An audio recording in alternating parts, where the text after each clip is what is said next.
हिमालय की तलहटी में बसे एक छोटे से गांव में नंदन नाम का एक युवक रहता था।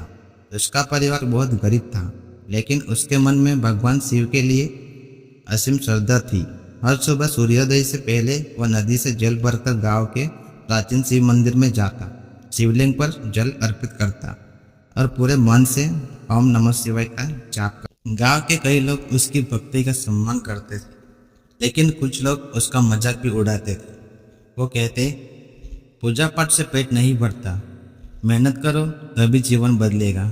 नंदन मुस्कुराकर केवल इतना कहता, महादेव ने कर्म करना सिखाया है, मैं कर्म भी करूंगा, उनकी भक्ति भी। दिन में वो खेतों में मेहनत करता और शाम को मंदिर की साफ सफाई करता। उसके पास देने के लिए धन नहीं था, लेकिन वो अपने श्रम को ही भगवान की सेवा मानता था। कुछ समय बाद गांव पर भयंकर सूखा पड़ गया। कुएं सूखने लगे, खेत बंजर हो गए और लोगों के चेहरे चिंता से भर गए। कई परिवार गांव छोड़ने की तैयारी करने लगे। नंदन ने सभी से कहा, हम निराश नहीं होंगे, हम मिलकर प्रयास करेंगे और महादेव पर विश्वास रखेंगे। उसने पूरे गांव के लोगों को एकजुट किया। सबने मिलकर तालाब की सफाई शुरू की। वर्षों जल रोकने के लिए छोटे छोटे बांध बनाए और पेड़ लगाए।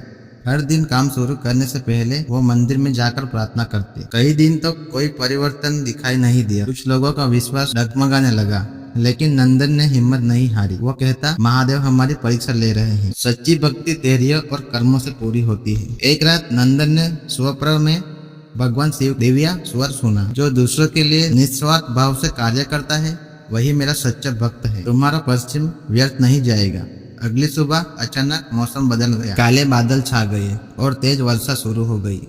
तालाब भर गया, कुएं फिर से पानी से लबालब हो गए और खेतों में हरियाली लौट आई। पूरे गांव में खुशी की लहर दौड़ गई। गांव वालों ने समझ लिया, चमत्कार की परीक्षा करना ही भक्ति नहीं है। सच्ची भक्ति वह है जो इंसान को कर्म, धैर्य, सेवा और विश्वास का मार्ग दिखाए। उन्होंने नंदन का सम्मान किया, लेकिन नंदन ने कहा, ये मेरी नहीं, महादेव की कृपा है। उन्होंने हमें एकता और परिश्रम का महत्व सिखाया है। उस दिन से गांव में हर वर्ष महाशिवरात्रि पर केवल पूजा ही नहीं बल्कि सेवा का भी आयोजन होने लगा। लोग गरीबों को भोजन कराते, पेड़ लगाते और जरूरतमंदों की सहायता करते। सबका विश्वास था कि जहाँ सच्ची नियत, निस्वार्थ कर्म और भगवान शिव स्मरण होता है, वहाँ महादेव की कृपा अवश्य बरसती है। भगवान शिव ने सच्चे भक्त से केवल पूजा नहीं बल्कि अच्छे कर्म, दया, धैर्य और निस्वार्थ सेवा की अपेक्षा करते हैं। जो व्यक्ति इन गुणों को अपनाता है उसके जीवन में सुख, शांति और सफलता स्वयं रास्ता बना लेते हैं।